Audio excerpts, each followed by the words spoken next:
بسم اللہ الرحمن الرحیم۔ علیہ السلام کا واقعہ جس کا کچھ حصہ قرآن میں مذکور ہے اور کچھ روایات و حدیث اور تاریخ سے ثابت ہے، وہ یہ ہے کہ حضرت یونس علیہ السلام کی قوم عراق میں موصل کے مشہور مقام نینوا میں بستی تھی۔ اس کی تعداد قرآن کریم میں 1,00,000 سے زیادہ بتائی ہے۔ ان کی ہدایت کے لیے اللہ نے حضرت یونس علیہ السلام کو مبعوث کیا تو قوم نے ایمان لانے سے انکار کیا۔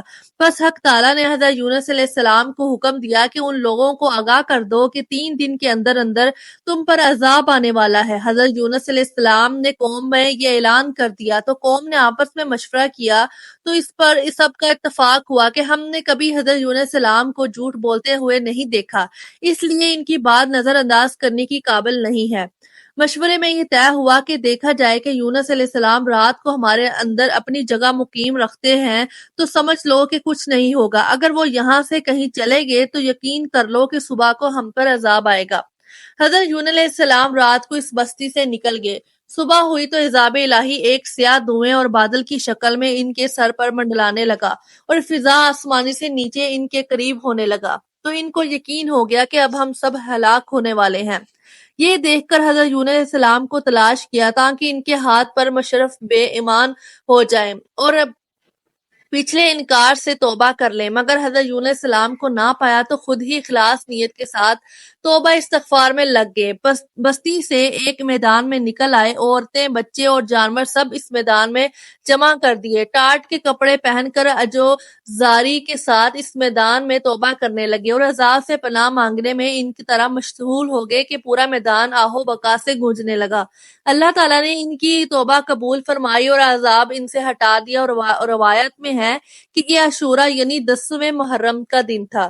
ادھر حضرت یونس علیہ السلام بستی سے باہر اس انتظار میں تھے کہ اب اس قوم پر عذاب نازل ہوگا۔ ان کے توبہ استغفار کا حال ان کو معلوم نہ تھا۔ جب عذاب ٹل گیا تو ان کو فکر ہوئی کہ مجھے جھوٹا قرار دیا جائے گا کہ میں نے اعلان کیا تھا کہ 3 دن کے اندر عذاب آ جائے گا۔ اس قوم میں قانون یہ تھا کہ کسی شخص کا جھوٹ معلوم ہو اور وہ اپنے کلام پر کوئی شہادت نہ پیش کرے تو اس کو قتل کر دیا جاتا ہے۔ حضرت یونس کو فکر ہوئی کہ مجھے جھوٹا قرار دے کر یہ لوگ قتل کر دیں گے۔ انبیاء علیہ السلام ہر گناہ اور معصیت سے معصوم ہوتے ہیں مگر انسانی فطرت اور طبیعت سے جدا نہیں ہوتے۔ اس وقت حضرت یونس علیہ السلام کو طبی طور پر ملال تھا کہ میں نے حکم الہی کا اعلان کیا تھا اور اب میں اعلان کی وجہ سے جھوٹا قرار دیا جاؤں گا۔ اب میں واپس جاؤں تو کس منہ سے جاؤں؟ قوم کے قانون کے مطابق گردن زدی بنوں۔ اس رنج و غم اور پریشانی کے عالم میں اس شہر سے نکل جانے کا ارادہ کر کے چلے گئے، یہاں تک کہ بحیرہ روم کے کنارے پہنچ گئے۔ وہاں ایک کشتی دیکھی جس میں لوگ سوار ہو رہے تھے۔ پھر حضرت یونس علیہ السلام کو ان لوگوں نے پہچان لیا اور بغیر کرائے کے سوار کر لیا۔ کشتی روانہ ہو کر جب بیچ میں پہنچ گئی تو دفعتاً ٹھہر گئی، نہ آگے بڑھتی تھی نہ پیچھے چلتی تھی۔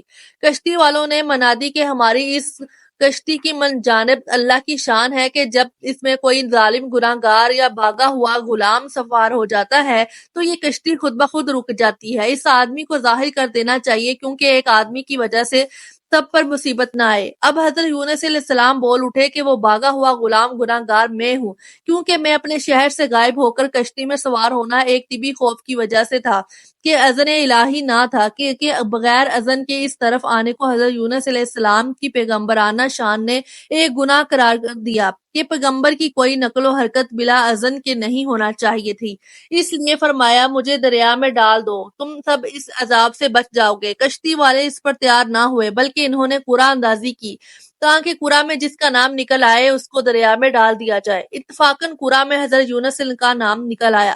لوگوں کو اس پر تعجب ہوا تو کئی مرتبہ قرعہ اندازی کی، ہر مرتبہ باحکم قضاء و قدر حضرت یونس علیہ السلام ہی کا نام آتا رہا۔ قرآن کریم میں اس قرعہ اندازی میں اس میں حضرت یونس علیہ السلام کا نام نکلنے کا ذکر موجود ہے۔ یونس کے ساتھ حق تعالیٰ کا یہ معاملہ اس کے مخصوص پیغمبرانہ مقام کی وجہ سے تھا، اگرچہ اس نے اللہ کے کسی حکم کی خلاف ورزی نہیں کی تھی جس کو گناہ اور معصیت کہا جا سکے، اور کسی پیغمبر سے ان کا امکان نہیں کیونکہ وہ معصوم ہوتے ہیں، لیکن پیغمبر کے مقام بلند کے یہ مناسب نہ تھا کہ محض خوف و طبی سے کسی جگہ بغیر اذن و خداوندی منتقل ہو جائیں۔ اس خلاف خلاف شان عمل پر بطور اتباب یہ معاملہ کیا گیا۔ چنانچہ اس طرح ایک طرف قرعہ اندازی میں نام نکل کر دریا میں ڈالے جانے کا سامان ہو رہا تھا، دوسری طرف ایک بہت بڑی مچھلی بحکم خداوندی کشتی کے قریب منہ پھیلائے ہوئے لگی ہوئی تھی کہ یہ دریا میں آئے تو ان کو اپنے پیٹ میں جگہ دے، جس کو اللہ تعالیٰ نے پہلے سے حکم دے رکھا تھا کہ یونس کا جسم تیرے پیٹ کے اندر رکھا جائے گا، یہ تیری غذا نہیں بلکہ ہم نے تیرے پیٹ کو اس کا مسکن بنا دیا ہے۔ چنانچہ حضرت یونس علیہ السلام دریا میں ڈالے گئے تو فوراً اس مچھلی نے منہ میں لے لیا۔ حضرت عبداللہ بن مسعود نے فرمایا کہ حضرت یونس علیہ السلام جس مچھلی کے پیٹ میں 40 روز رہے، یہ ان کو زمین کے تہہ تک لے جاتی اور دور دراز کی مسافتوں میں پھراتی رہی۔ بعض حضرات نے 7، بعض نے 5 دن اور بعض نے 1 دن کے چند گھنٹے مچھلی کے پیٹ میں رہنے کی مدت بتائی ہے۔ بہرحال اللہ کو معلوم ہے اس حالت میں حضرت یونس علیہ السلام کتنا عرصہ مچھلی کے پیٹ میں رہے، مگر گڑ گڑا کر خداوند قدوس سے دعا مانگتے رہے، اے اللہ تیرے سوا کوئی معبود نہیں، تو پاک ہے، میں ہی ظالموں میں سے تھا۔ اللہ تعالیٰ نے اس دعا کو قبول فرمایا اور بالکل صحیح اور سالم حضرت یونس علیہ السلام کو دریا کے کنارے پر ڈال دیا۔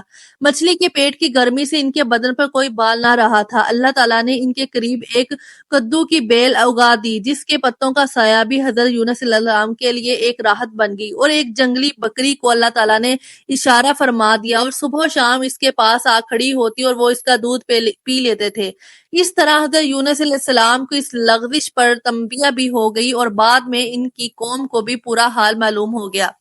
دوستو ویڈیو پسند آئی ہے تو ویڈیو کو لائک کریں، شیئر کریں اور ایسی اسلامک اور معلوماتی ویڈیو دیکھنے کے لیے میرے چینل کو سبسکرائب کریں۔ شکریہ۔